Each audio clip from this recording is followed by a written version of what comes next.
abundancia, en toda sabiduría, enseñándoos y exhortándoos los unos a los otros con salmos e himnos y canciones espirituales, con gracia, cantando en vuestros corazones al Señor. Y el resultado de eso, de esa experiencia, ¿qué experiencia? Que la palabra de Cristo habite en ustedes y que ustedes ahora sean una exhortación viva para su hermano, cantando, repitiendo himnos espirituales, canciones, salmos. El resultado de esa experiencia va a ser que todo lo que hagan ustedes lo van a hacer, o sea, de palabra o de hecho, lo van a hacer todo en el nombre de Jesús, dando gracias a Dios para gloria de Él. Ahora, ese es el texto. Ahora yo voy a explicar el texto, voy a exponer el texto, vamos a tratar de entender las lecciones que Dios quiere enseñarnos. La palabra de Dios habite en vosotros. ¿Cómo es que la palabra de Dios va a habitar en nosotros? Esto es interesante. Tendríamos que leer Juan 1:1, pero no lo voy a leer porque ustedes lo saben de memoria. En el principio era el verbo, la palabra, porque en griego el verbo es el logos, que es la palabra. Puede ser traducido como la palabra, puede ser traducido como el logos. En el principio era el logos, y aquí en el original griego dice el logos de Cristo habita en vosotros, la palabra de Cristo. En el principio era el verbo, el logos, la palabra. En el principio era el verbo, y el verbo era con Dios. Y el verbo era Dios. O sea, la palabra. Dios es la propia palabra. Dios es la propia palabra. Y Juan 1:14 dice, y el verbo fue hecho carne y habitó en nosotros. Esto es interesante, querido. La palabra para Dios no es teoría, no es un sonido fonético. La palabra para Dios es una persona, es la persona maravillosa de Cristo. Y Cristo lo que más quiere es no vivir contigo, sino vivir en ti. Dios quiere vivir entre los seres humanos. ¿Te acuerdas cuando en el desierto les dio la orden de hacer un santuario? ¿Qué dijo? Y hacerme un santuario y yo ¿qué? Habitaré entre ellos. Porque Dios quiere vivir en nosotros. Pero ¿cómo puede vivir? A ver, ¿alguien tiene una idea cómo Dios puede vivir en nosotros hoy? ¿A través de qué? De su Santo Espíritu y de su palabra. Porque nuestro cuerpo es templo del Espíritu Santo. Es el santuario. Pero aquí hay un pensamiento más. Dice, en el principio era el verbo era con Dios, el verbo era Dios, y este verbo fue hecho carne. O sea, ahora mira lo que Pablo dice. Dice, yo quisiera que la palabra de Cristo habite en vosotros en toda abundancia. En otras palabras, yo quisiera que la palabra de Cristo se haga carne en ustedes. Habite en ustedes, se haga carne. No quiero que la palabra solo sea un sonido fonético. Quiero que las enseñanzas de la palabra no sean solo teoría, sino que se hagan carne en ustedes. De tal manera que por donde ustedes van yendo, ¿quién está yendo? La palabra, que se ha hecho carne en ustedes. ¿Y quién es la palabra? Cristo. Entonces, donde tú vas, camina la palabra, camina Cristo en ti. ¿Te acuerdas que Pablo dijo, no vivo yo más, ahora Cristo vive en mí? ¿Por qué? La palabra vivía en él. La palabra habitaba en él. Pero ¿qué sucede de acuerdo a Pablo? Cuando la palabra de Cristo habita en vosotros, en abundancia, en toda sabiduría, ¿qué va a pasar? Ustedes se van a enseñar y se van a exhortar los unos a los otros. Quiere decir que la mejor enseñanza que puede haber no es que yo les hable, sino que yo viva y que cuando ustedes me ven, Crean en lo que están viendo y no crean en lo que están oyendo. Porque hablar es fácil. Dicen que el mejor lugar para ser santo es aquí, en este pedacito. Ahí todos somos santos. Pero lo que Dios quiere es que nosotros seamos la palabra viviente, la palabra andante. Y entonces que cuando tú me ves, mi vida te inspire, y mi vida te exhorte, y mi vida te enseñe. Eso es lo que Pablo está diciendo. Mira, la palabra de Cristo habita en vosotros en abundancia en toda sabiduría, enseñándoos y exhortándoos los unos a los otros. Con la vida, porque la palabra se ha hecho carne. La palabra no está solo escondida aquí, sino que ya entró en nosotros y ahora vivimos la palabra. Pero hay una palabra interesante aquí, la palabra sabiduría. Dice, la palabra de Cristo habita en vosotros en abundancia en toda sabiduría. Tú sabes que lo que más necesitamos para ser felices, para ser victoriosos, para ser prósperos en cualquier área de la vida, en la iglesia, en el trabajo, en la familia, en las relaciones humanas, con la esposa, con los hijos, con los compañeros, lo que más necesitamos para saber vivir es sabiduría. Sabiduría. ¿Y qué cosa es sabiduría? Tampoco, sabiduría no es inteligencia, sabiduría no es estudio, no es porque tú haces un curso doctoral que cuando te gradúas te dan el título de ser un hombre sabio. No, la sabiduría, ¿qué dice la palabra de Dios? Si alguien siente falta de sabiduría, pídasele a Dios. ¿Y qué es lo que Dios te va a dar cuando le pides sabiduría? Te va a dar su palabra. Y cuando la palabra se hace carne en ti, te vuelves un hombre sabio. Hubo un joven rey y Dios se le presentó una noche y le dijo, pídeme lo que quieras y yo te daré. ¿Cómo se llamaba ese joven rey? Salomón. Y Dios le dijo, pídeme lo que quieras y yo te daré. ¿Y qué es lo que Salomón le pidió? Dame sabiduría. Esa palabra sabiduría en hebreo, lo que Salomón dijo, es la palabra yokmah. Les voy a enseñar una palabra en hebreo. Mañana ya le puedes decir a tu amigo que hablas hebreo. Si te pregunta, ¿qué hablas? Yokmah. ¿Y qué es yokmah? Sabiduría. Sabiduría, yokmah. Ya sabes una palabra en hebreo. Sabiduría, yokmah. Cuando Dios le dijo a Salomón, Salomón, pídeme lo que quieras y yo te daré. Él le dijo, Señor, dame yokmah, dame sabiduría. Sabiduría es sinónimo de equilibrio, de sentido común, de prudencia, sensatez. ¿Qué es lo que necesitamos para vivir victoriosamente en esta tierra? Porque a veces nosotros arruinamos el matrimonio por falta de sabiduría, del yokmah, del equilibrio, de la sensatez. A veces perdemos un empleo por falta de sabiduría, de equilibrio, de sensatez. Si tuviéramos sabiduría, ¿qué es sabiduría? Sabiduría es una cosa interesante. Mire, la palabra yokmah, te voy a hacer una ilustración. Es como si una mamá tuviera 11 hijitos hambrientos y tiene un pastel en la mano, una torta dirían los peruanos, un pastel los mexicanos.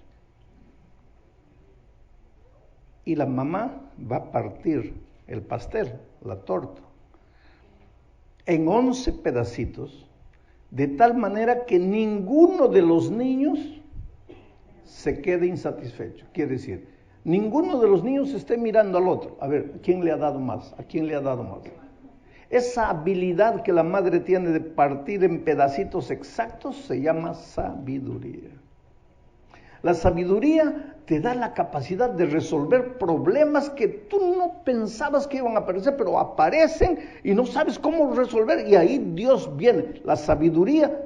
Pero esa sabiduría es la palabra habitando en ti. Y después vamos a entrar, para que la palabra pueda habitar en ti, pues tienes que estudiar la palabra de Dios todos los días, pues si no, ¿cómo va a habitar en ti?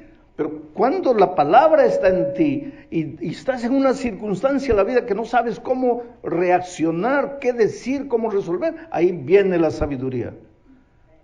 Y te dice, porque Salomón acababa de decirle a Dios, Señor, solo quiero que me des sabiduría, nada más.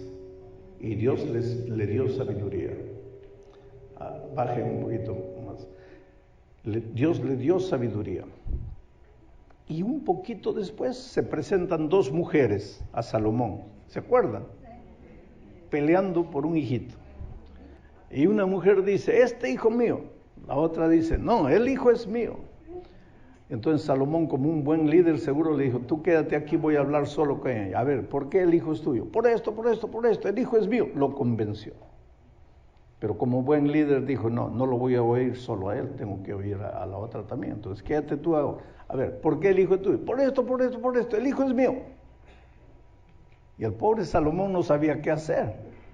Porque esta, por sus argumentos, probaba que el hijo era de ella.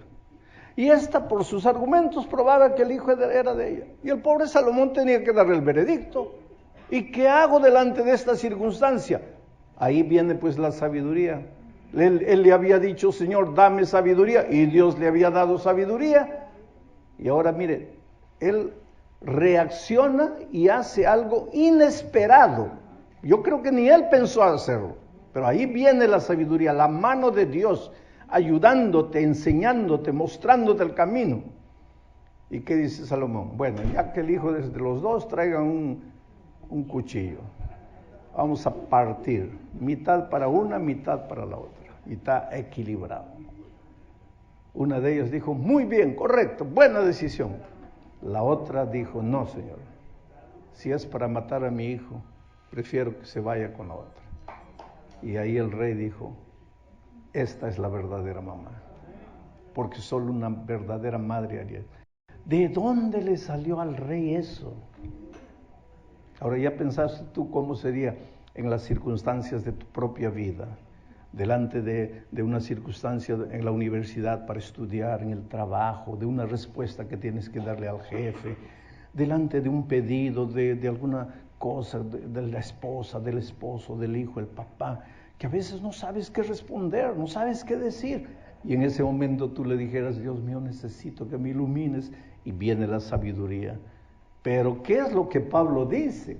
La palabra de Cristo habita en vosotros, en abundancia y en toda sabiduría. La sabiduría en ti va a ser el fruto de que Jesús, la palabra, habita en ti. La palabra Jesús, con sus enseñanzas, con sus instrucciones, con sus doctrinas, habita en ti. Pero ¿cómo va a habitar en ti si tú no abres el corazón? Y si tú no buscas la palabra, y si tú no la estudias. Y aquí viene el primer deber del cristiano. Mira, cristianismo es compañerismo con Cristo. Cristianismo es comunión diaria con Jesús. Si fuera solamente estar en la iglesia, el cristianismo no se llamaría cristianismo, se llamaría iglesismo. ¿Pero por qué se llama cristianismo? Porque en primer lugar es comunión con Cristo, y naturalmente como resultado de la comunión con Cristo vas a estar en la iglesia también. Pero en primer lugar, comunión con Cristo. Y no hay comunión con Cristo sin las palabras de Cristo en tu corazón. Tienes que buscar todos los días la palabra, aunque no tengas ganas de leer la palabra. Porque este hombre natural que nosotros traemos dentro de nosotros es como un caballito salvaje. No le gusta la palabra, no le gusta el camino de Dios. A esta nuestra naturaleza lo que le gusta es correr. Levantarse mañana, trabajar, pero pasar tiempo con la palabra de Dios a la naturaleza pecaminosa no le gusta. Por lo tanto, si vas a tener que estudiar la Biblia, no es porque quieras, es porque tienes que dominarte. Pero pastor, ahí ya estoy mal porque yo no tengo fuerza de voluntad. Claro que tienes, querido. Porque comer es indispensable. A ver, los que tienen hijitos ahí hijitos de 2, 3 años, van a saber. Llega un momento en que el hijito no quiere comer. No quiere comer. ¿Y ahí qué haces? Antes las mamás agarraban la cuchara, llenaban de comida. ¿Se acuerdan del avioncito? A ver, abre la boquita, que ahí viene el avioncito. Un papel ridículo. Pero lo hacíamos, ¿por qué? Porque el hijo tenía que comer. Hoy día ya el avioncito pasó de moda, porque lo que está de moda hoy día es esto aquí, ¿no? Le ponen una historita al niño y ahí está el niño, ¿no? Y la mamá colocando la comida. El niño no sabe ni lo que come, va comiendo. Pero él está preocupado aquí, ¿no? Yo cuando era niño no había ni avioncito, ni había celular, ni iPad, ni nada.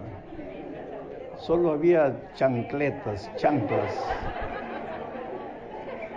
Y ahí mi madre pues sacaba las chanclas. Ya, hijo. No, que no me gusta. No es para gustar, es para comer. No, que... Por eso como cebolla, ajo, de espinaca, lo que tú me des yo como. A chancletazo limpio. Ahora, dime una cosa, mi mamá era mala, ¿por qué me obligaba a comer? ¿Por qué crees que me obligaba a comer? Porque el que no come muere. Entonces, ¿por qué Dios nos dio la palabra? Ya la vida está llena de deberes y todavía Dios nos carga otro deber de leer la Biblia antes de dormir, leer la Biblia al levantarse. ¿Por qué? Es por tu propio bien, hijo. Ahora perdona la herejía que voy a decir. Lo único que le falta a Dios es sacar las chancletas.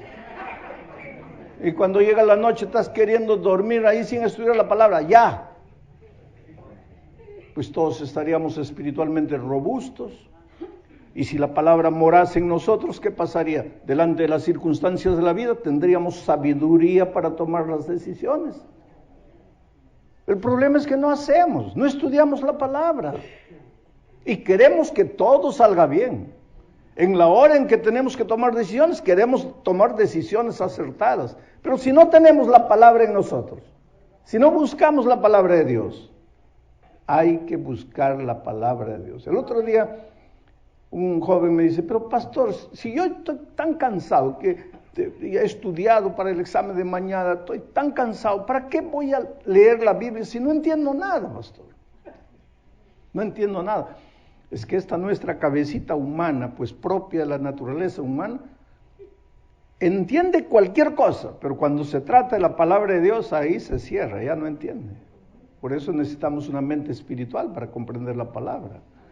Porque no es propio de la naturaleza entender las cosas espirituales. Entonces, este joven me dice, pero si estoy cansado, ¿para qué voy a leer la palabra? Léela. Pero si no entiendo, léela. Aunque no entiendes, lee. ¿Pero de qué me sirve? Te voy a contar una historia. Una viejita iba a la iglesia, la única adventista en casa. Y cuando volvía, los nietos le preguntaban, a ver, abuela, ¿qué has aprendido hoy en la iglesia? Y la viejita pensaba y decía, sabe que no me acuerdo.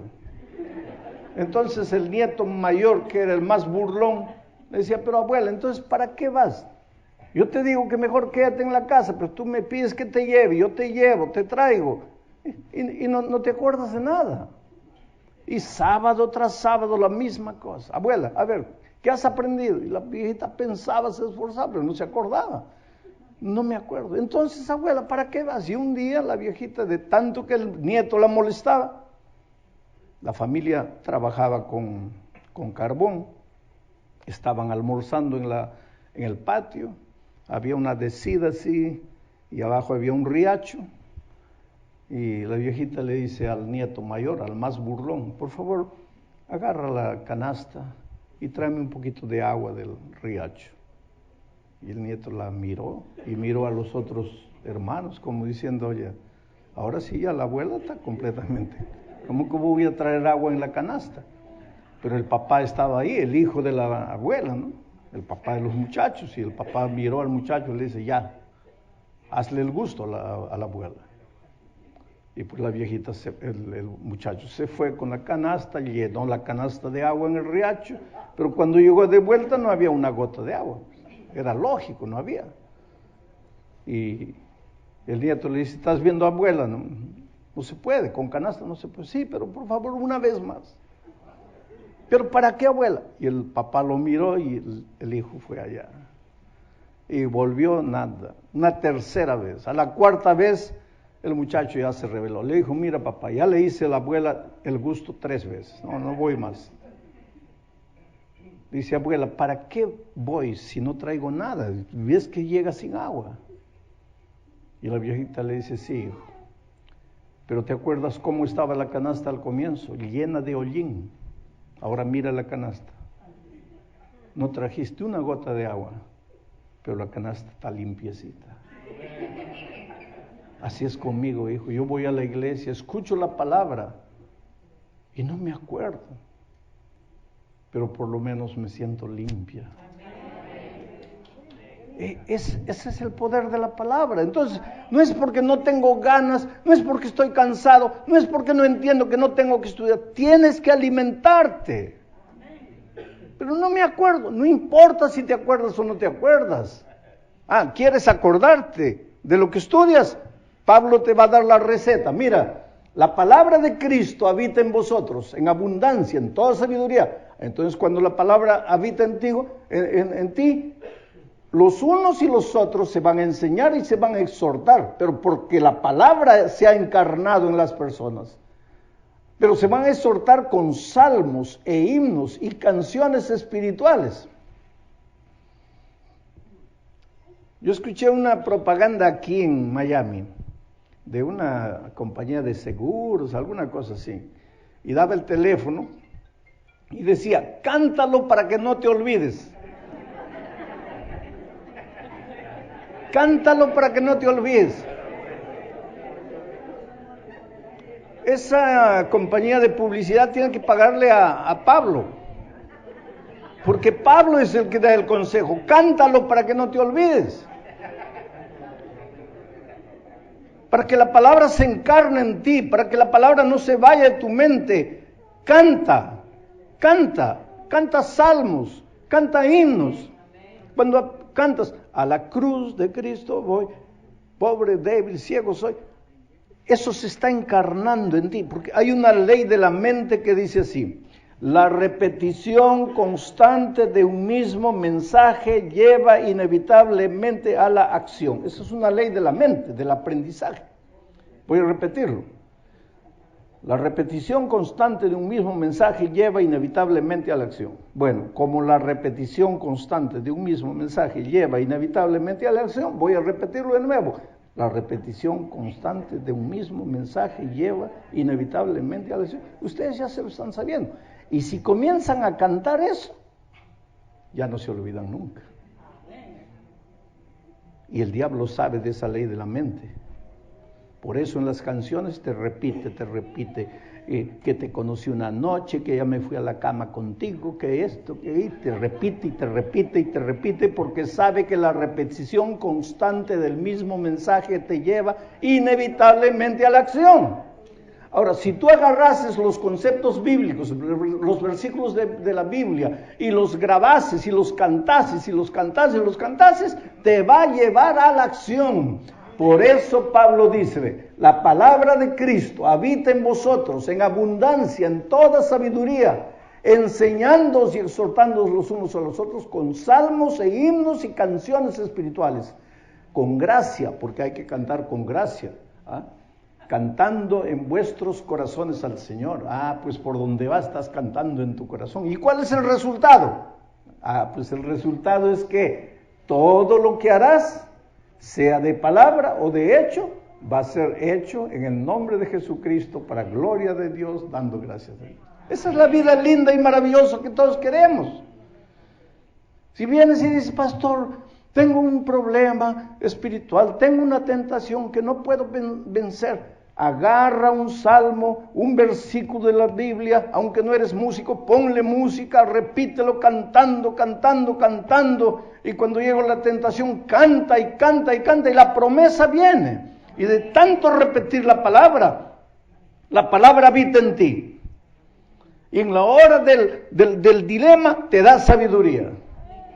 Y tu vida se vuelve una vida de inspiración. Porque tu vida es una enseñanza para el hermano, una exhortación para el hermano. Tu vida cambia por completo. El otro día yo recibí un email interesante, extraño, de una persona que nunca había visto, no conocía. Y él contaba una historia triste en ese email. Su esposa era adventista. Digo era porque infelizmente ella ya no vive.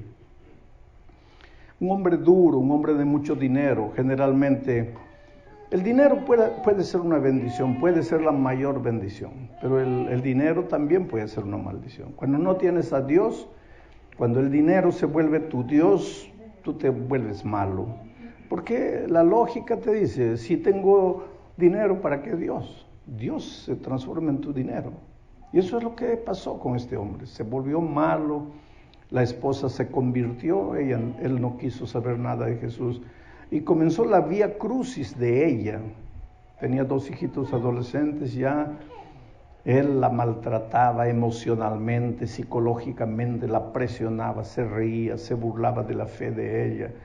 Yo no sé si esta noche estoy predicando a una hermana que el esposo no es cristiano. Y tal vez tú entiendas la presión sobre ella. A veces se enojaba, en fin. No quería saber nada de la iglesia. Los hijitos iban creciendo. Un día ella le dijo, mira, ya nuestros hijitos están grandes, necesitan un referencial en la vida. ¿Por qué no vas a la iglesia conmigo? No quiero saber nada. Cuando los hijitos decidieron bautizarse, ellos fueron, papito, hoy es nuestro bautismo, quisiéramos que vayas. No quiso ir. Hombre malo. Y un día la agredió físicamente, porque era 11 de la noche, la señora estaba en el computador escuchando un sermón mío en YouTube. Y él agarró el computador, lo tiró al suelo y la agredió físicamente. Poco tiempo después, en un paseo que la iglesia organizó, un campestre, fueron por ahí al campo. Sábado en la noche ella regresaba con los hijitos. Llovía, la pista estaba resbaladiza. Perdió el control del carro, ella cayó a un abismo. Murió incendiada, el carro se incendió, murió ella, los niños se hicieron carbón. Ahora imaginen la reacción de este hombre. Fue a la iglesia, amenazó con procesar a la iglesia, gritó al pastor, agredió a los hermanos, iba a la puerta y les insultaba, agredía. Él reaccionó de una manera violenta delante de la tragedia. Y ahí en la puerta gritaba, ¿qué Dios es ese? ¿A qué Dios sirve? Un Dios salvaje, un Dios cruel. Si tenía que matarme, que me mate a mí, no a mi esposa, a mis hijos inocentes, no hicieron nada y Después de unos tiempos, él entró en una fase depresiva. Lloraba y nadie lo consolaba y no tenía razón para llorar, simplemente lloraba. Y después se sintió mal físicamente, dolores, fue al médico, le hicieron una batería de exámenes y el médico le dice, mira, tengo una noticia triste. Un cáncer ha tomado completamente tu cuerpo. Este no es un cáncer de ahora, ya es un cáncer y tú no te has hecho el control médico, pero en este momento tu cuerpo está completamente, el cáncer se ha esparcido, ya no te puedo decir que vas a salir de esta situación. Estás condenado a muerte. Ahora él entró en una tercera fase de indiferencia con la vida, indiferencia con la empresa. Dejó de ir a la empresa, ya los empleados no sabían qué hacer, trabajaban solos y él no quería saber nada de nada. Y en esa fase, esperando la muerte, pues una noche levantó los ojos Y comenzó a acordarse de la vida con la esposa y con los hijos, cuando ella le suplicaba que la acompañara a la iglesia. Cuando los hijos se bautizaron y le dijeron, papito, hoy es especial para nosotros, ven con nosotros, y él no quiso. Y esos recuerdos lo fueron mortificando. Y se acordó de la noche en que agredió físicamente a la esposa. Y se acordó del computador y del famoso YouTube, y entró al computador y buscó ahí los sermones y me encontró de nuevo. Fue por eso que me escribió la carta. Porque cuando él fue escuchando el mensaje ahí, él me dice, pastor, yo caí de rodillas al suelo. Y ahora entendí lo que sucedió con mi esposa. Ahora entendí por qué ella aceptó a Cristo. Ahora entendí el camino que ella eligió. Yo no lo entendía, pastor. Solo que ahora era tarde, mi esposa muerta, mis hijos muertos, yo solo en la vida, condenado a muerte. Asimismo levanté los ojos al cielo y dije, Señor, ¿me podrías recibir así? Si no soy nada, si he perdido todo, no tengo nada, ¿puedes recibirme así? Y pues la oración no salió de la boca y ya la respuesta vino. Y esa noche durmió como hace mucho tiempo no dormía, y a la mañana siguiente se despertó con ganas de vivir, con ganas de trabajar. Entró a la ducha, se dio un baño helado, se vistió, se fue a la empresa. Llegó a la empresa como si nada sucediera. Llamó al gerente, le dijo, mira, explícame qué pasó estos días, y todos los empleados lo miraban porque era malo. Era un hombre malo, maltrataba a sus empleados, los gritaba, los humillaba, los despedía. Y de repente lo ven con una sonrisa. Ese hombre no era el que ellos conocían. Y entre los empleados conversaban, oye, a las personas antes de morir, porque todos sabían que él estaba condenado a muerte. Las personas antes de morir sufren un cambio, eso es lo que le está pasando, ya está cerca la muerte. La verdad es que él estaba diferente. Al día siguiente volvió, al otro día siguiente volvió, reorganizó, hizo planes de transformación de la empresa, humanizó más la empresa, y nadie entendía lo que estaba pasando. Pero es que él se había encontrado con Jesucristo, y eso nadie sabía. Y entonces llegó el momento de hacer el examen que tenía que hacer siempre. El médico le hizo los exámenes, le dijo, mira, ¿estás tomando algún remedio paralelo a los que yo te estoy dando? No, dime en serio, ¿estás tomando alguna cosa? No, doctor. Y yo quiero decirle algo más, ni estoy tomando más los remedios, porque yo, pues ya, ¿qué esperanza tengo? ¿Para qué? El médico le dijo, mira, te voy a dar otros exámenes que necesitas hacer con la mayor urgencia. Trajo los exámenes, el médico le dijo, mira, algo está sucediendo contigo y no entiendo. Te voy a pedir que procures otro hospital, otro médico, otro especialista, hagas otros exámenes, porque no quiero darte mi opinión sin ver otros resultados y otra opinión profesional. Y él fue a otro lugar, hizo otra batería de exámenes, volvió. Y el médico le dijo, mira, de acuerdo con lo que yo tengo aquí en la mano, tú nunca tuviste cáncer. Y él me escribió la carta y me dice, pastor, estoy sano. Esa noche Dios no solo curó mi alma, esa noche curó mi cuerpo. Y yo no le pedí que curase mi cuerpo. Yo solo le pedí, Señor, perdóname por lo que hice, perdóname la manera como traté a mi esposa, a mi hijo. Pena que yo no puedo remediar nada, ya está hecho, pero yo estoy arrepentido, perdóname. Yo no le pedí que me cure del cuerpo y Él me curó. Al final del año reunió a sus empleados y les dijo, miren, a partir de hoy, todos los años, si tenemos lucro, si tenemos ganancia, 50% de la ganancia va a ser dividido entre ustedes, los empleados.